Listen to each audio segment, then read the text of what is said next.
Muitas vezes nós encontramos pessoas que professam serem ateus e elas negam a existência de Deus e afirmam categoricamente que Deus ele não existe. Mas eles têm um problema. E o problema é a falta de provas disso. Eles têm dificuldade em provar que Deus não existe. Porém, eu quero nessa gravação colaborar de forma firme e bíblica com esta afirmação. Calma.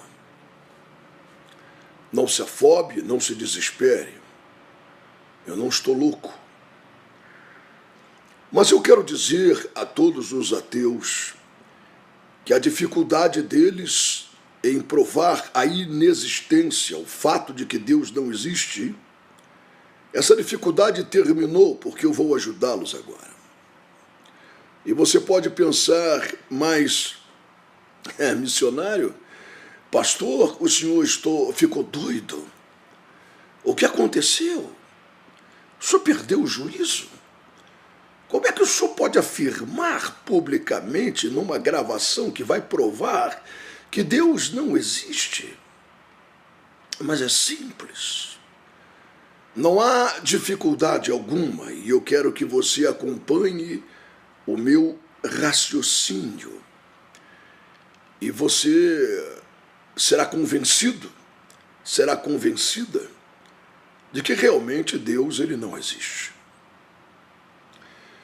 E você poderá ajudar a todas as pessoas que afirmam serem ateus, ajudá-las a provar, e agora com a Bíblia na mão, que Deus realmente não existe. Antes de começarmos a tecer os nossos comentários e as nossas provas sobre o fato de que Deus realmente não existe, eu quero apenas lembrar um episódio marcante na vida de Moisés. Moisés, aquele homem que tirou o povo hebreu da escravidão do Egito em direção à terra boa, espaçosa, que emana leite e mel. Ao chegar às margens de um monte, pela direção de Deus, Deus mandou que ele subisse a esse monte.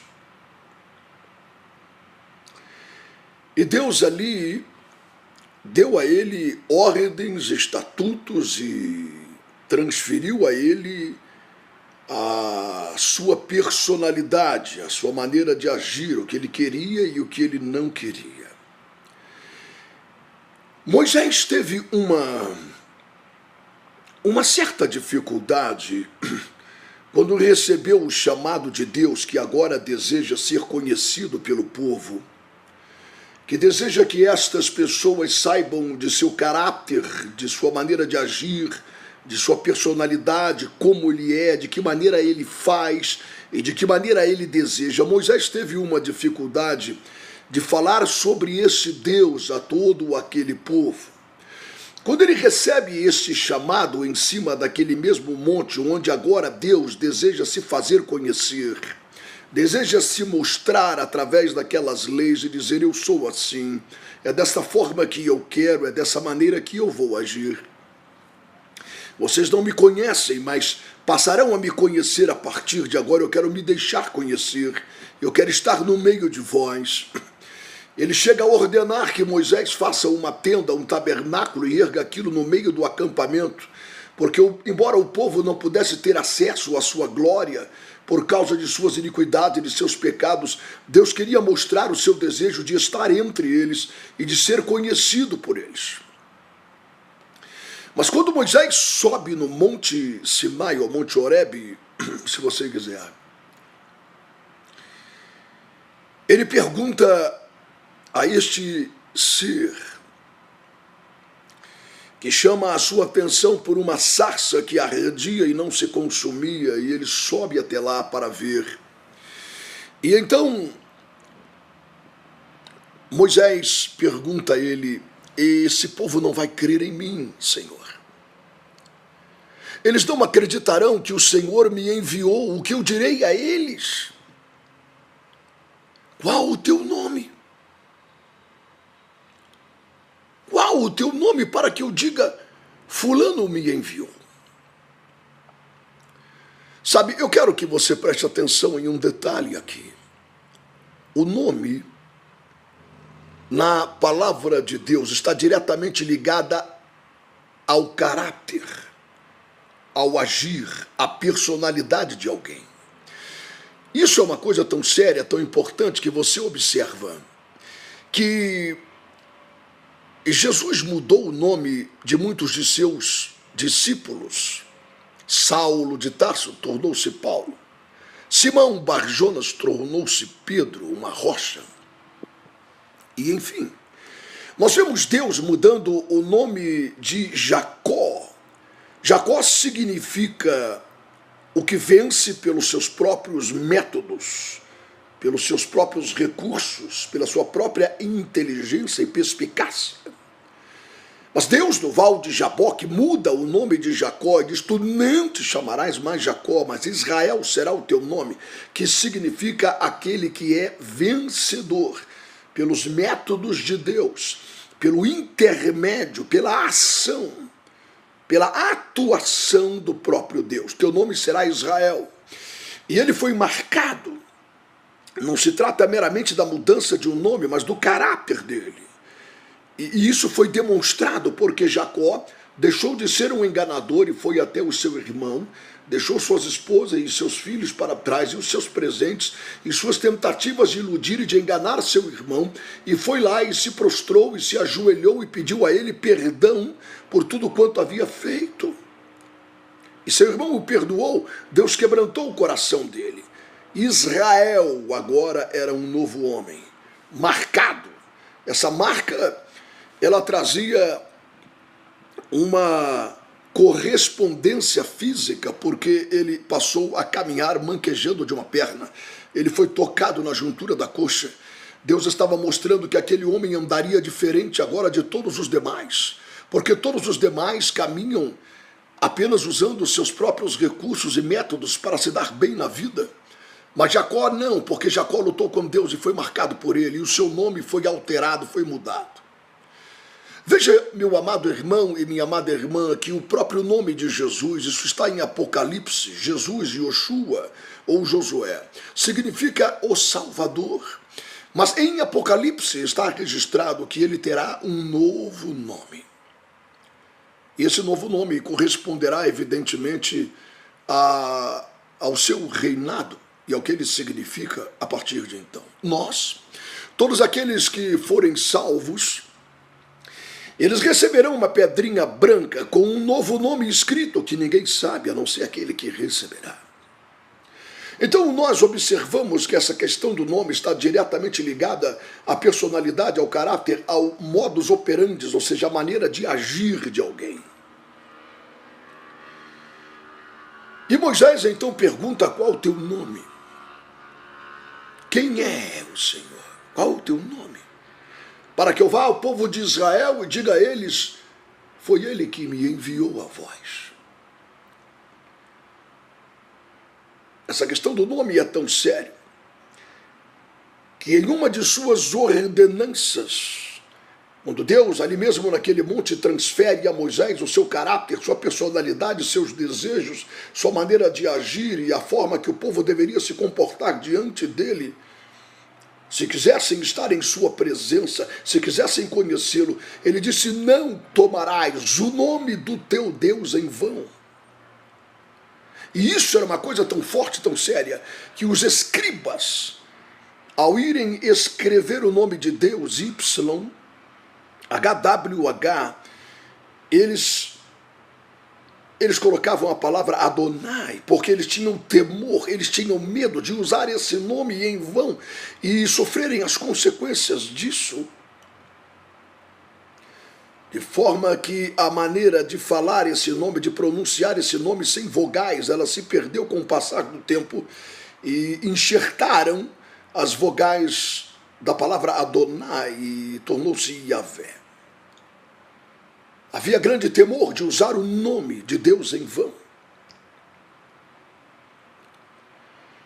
Mas quando Deus ouviu Moisés perguntar sobre o seu nome, ele não disse: isso não importa, isso não tem valor algum. Não interessa, eu sou o Deus de Abraão, de Isaque, de Jacó, eu sou o Deus de Adão, eu sou o Criador do universo. Diga a eles que o único Deus enviou você a eles para libertá-los. Não, Deus, ele não disse que isso não teria importância alguma, porque o nome estava diretamente ligado ao caráter, à personalidade, à maneira de agir daquela pessoa. E essa é a razão, como eu disse agora há pouco, do nome de muitas pessoas terem sido mudados e que o nome de todas as pessoas salvas serão mudados. Eles receberão uma pedrinha branca com um novo nome. Jesus não se chamará mais Jesus, que significa Salvador, porque essa palavra perderá o sentido em seu reino eterno. Ele terá um novo nome. Deus disse a Moisés: eu sou o que sou. Diga ao povo de Israel: eu sou, me enviou a vós. Agora veja isso, meu irmão e minha irmã. Ele disse o seu nome: eu sou. Eu sou. Esse é o nome dele, que demonstra a sua maneira de agir e sua personalidade e seu caráter. Escrito com essas letras Y, H, W, H.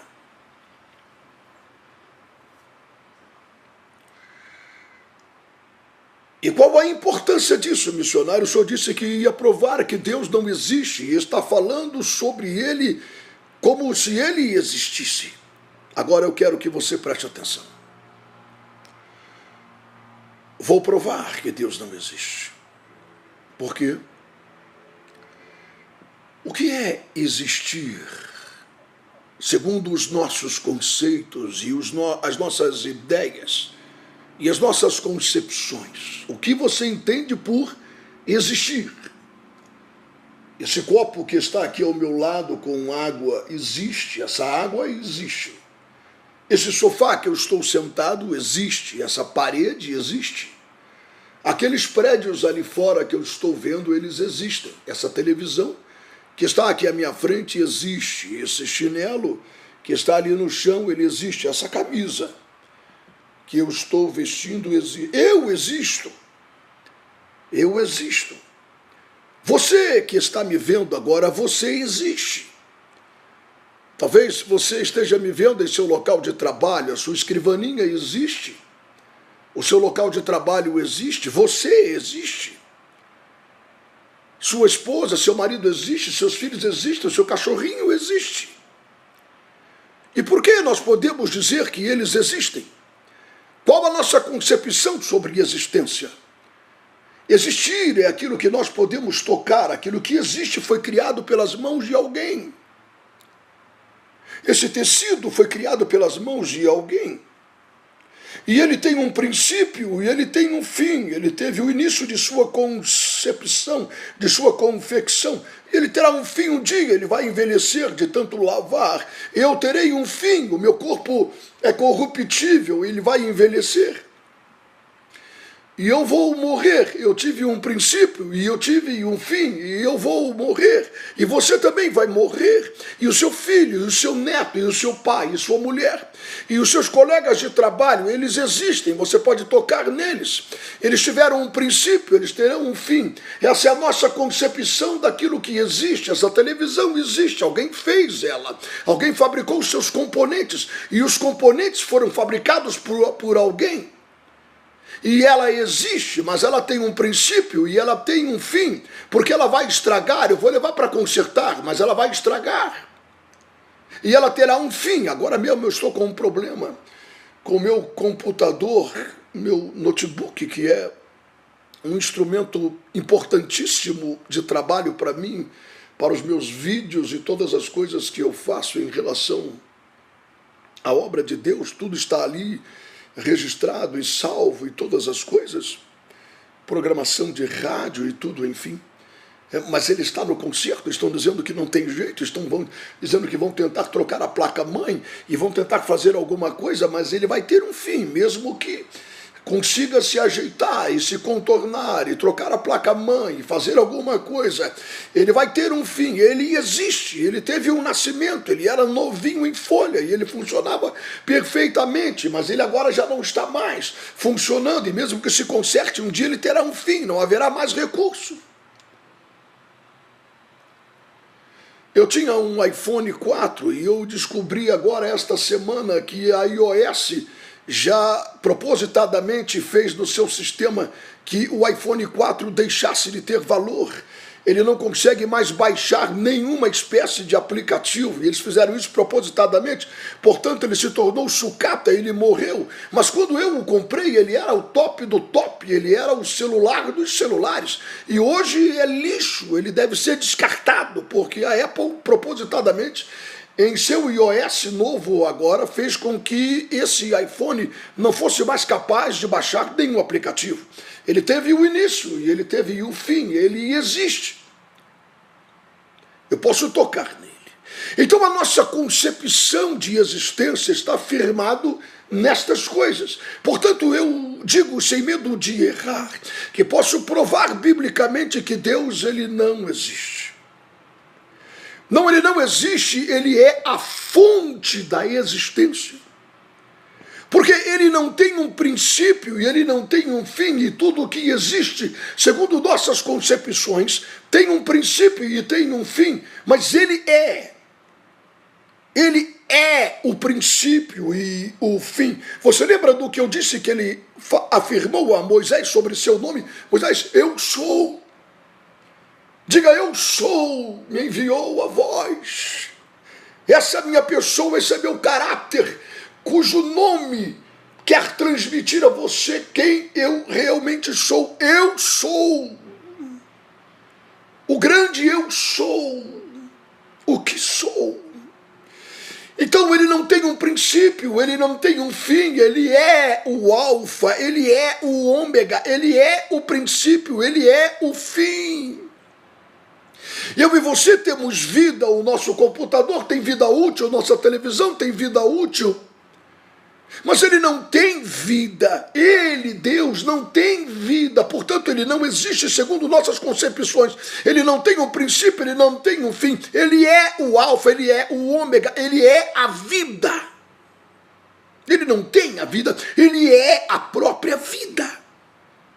Ele é a fonte da existência, foi ele quem gerou todas as coisas que os nossos olhos podem ver e as coisas que os nossos olhos não podem ver.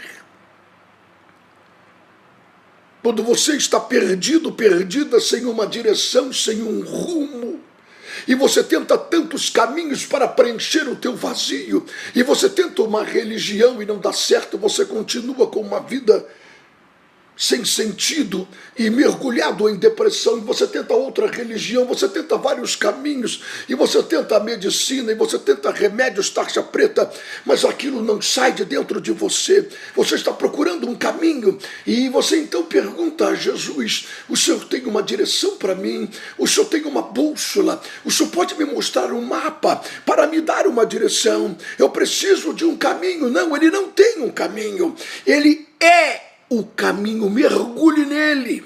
Ele é a fonte da existência, ele não existe, ele é a fonte da existência. Ele não tem um caminho opcional para você, ele é o caminho. Por isso o apóstolo Paulo, ele expulsou um espírito maligno, adivinho, que dava grande lucro aos seus senhores. E as pessoas se espantam e pensam, como Paulo fez isso? Se essa jovem possuída por demônios estivesse profetizando em nossos dias, poucos homens teriam a capacidade de discernir que se tratava de um demônio.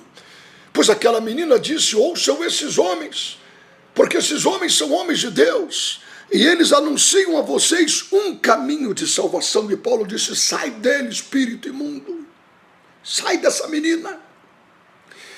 E então o demônio largou aquela menina. Eles não anunciavam um caminho de salvação, mas o caminho. Jesus é o único caminho. Ele disse: eu sou o caminho. Ninguém virá ao Pai a não ser por meu intermédio, se não passar por mim. Ele é o alfa, ele é o ômega. Ele não tem princípio e nem tem fim. Ele é o princípio, ele é o fim. Ele não tem vida, ele é a vida. Ele não mostrará um caminho, ele é o caminho. Se você procura um sentido para a vida, você que pensa em morrer, em suicidar-se, que não vê sentido em nada,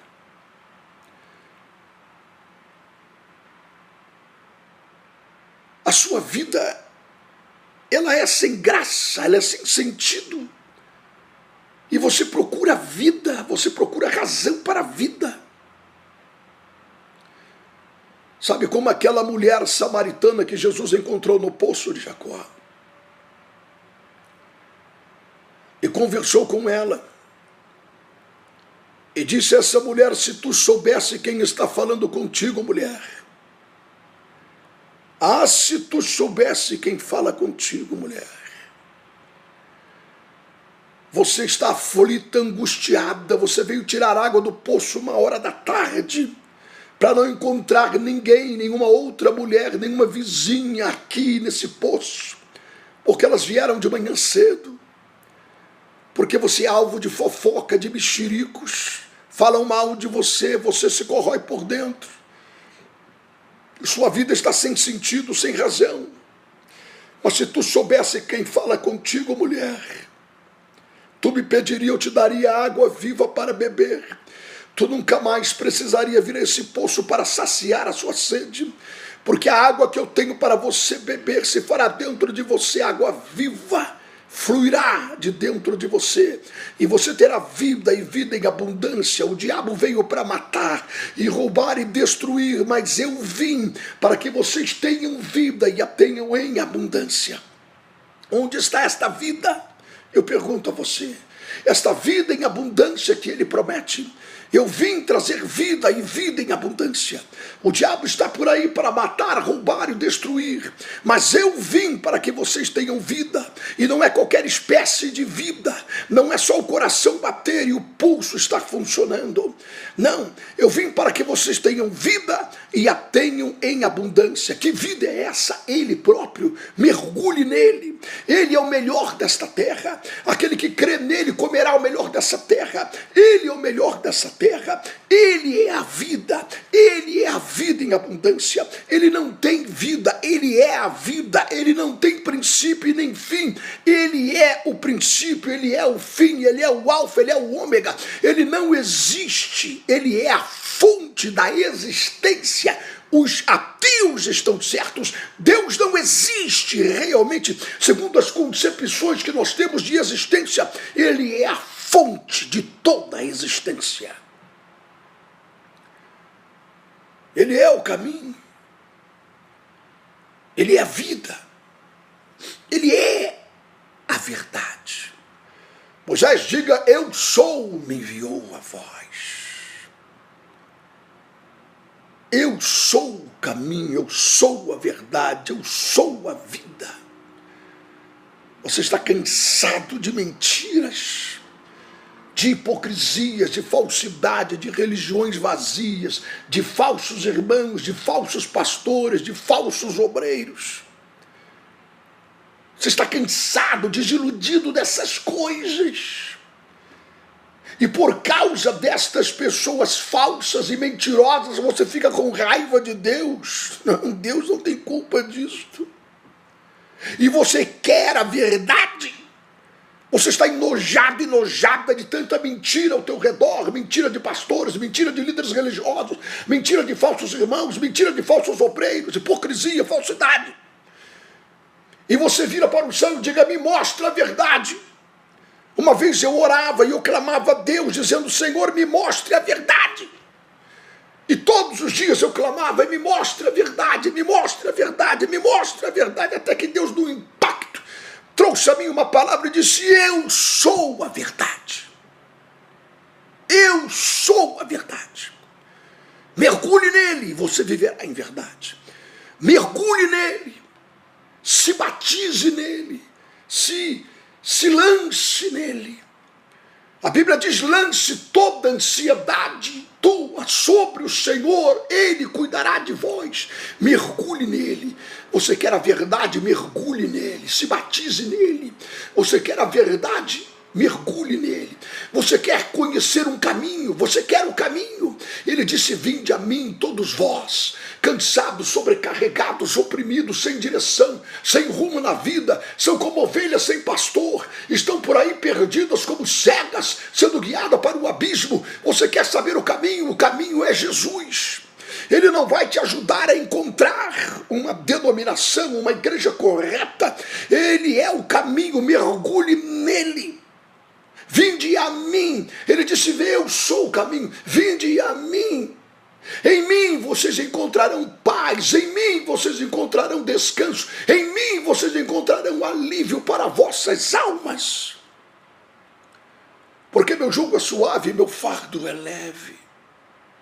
Vinde a mim. Ele é o caminho. Eu sou o caminho. Ele não te mostrará um caminho para solucionar qualquer questão da sua vida. Ele é o caminho, mergulhe nele e tudo vai mudar na sua vida e ele cuidará de você. Não andeis ansiosos por coisa alguma desta vida, nem pelo que haveis de vestir ou pelo que haveis de comer, porque quando você está ansioso, você busca seus próprios caminhos, você busca suas soluções para os seus problemas, você busca saber como você fará ou como alguém fará por você, para te ajudar a se vestir, comer, pagar seus impostos e cuidar da sua vida e prosseguir adiante. Jesus disse, não andeis ansiosos, observem os pássaros do céu, observem os lírios do campo, vosso Pai cuida, mergulhe nele, ele é o caminho, ele é a resposta, ele é a vida, mergulhe nele. Jesus disse, vinde a mim, a mim. Veja, meu irmão, minha irmã, que por mais que nós duvidássemos em nossa ignorância, na verdade os ateus estão certos. Deus, de fato, não existe. Não, ele não existe segundo nossa concepção e nossa ideia de existência. Pois tudo que existe foi criado por alguém e tornou a existir, passou a existir. O sol existe, alguém o criou. Alguém disse, haja luz.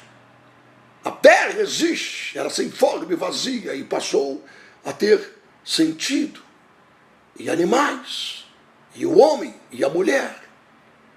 Deus não existe, ele nunca foi criado, ele nunca nasceu. Ele sempre existiu, ele é o alfa, ele é o ômega. Nos nossos conceitos de existência, se algo existe, foi criado por alguém, ele existe, terá um fim. Teve um princípio e teve um fim. Deus não existe, porque não foi criado por ninguém. Ele não tem princípio e não tem fim. Ele é o princípio e o fim. Ele é a vida. Eu vivo, você vive. Ele é a vida. Eu amo, você ama. Seus filhos, sua mulher, seu marido. Ele é amor.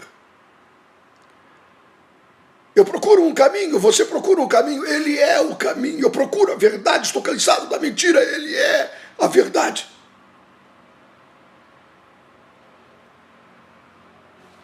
Acabamos, portanto, de provar biblicamente que Deus não existe. Aconselho você a transferir ou indicar o endereço desse vídeo a todos os ateus que você conhece. E diga a eles: encontrei um pastor louco que provou biblicamente que Deus não existe. Esse pastor disse que você que é ateu não tem argumentos bíblicos para provar o que você crê, mas ele te dará argumentos bíblicos para que você diga a todos que Deus não existe. E isso é um fato. Ele é a fonte de toda a existência. Um abraço, até a próxima.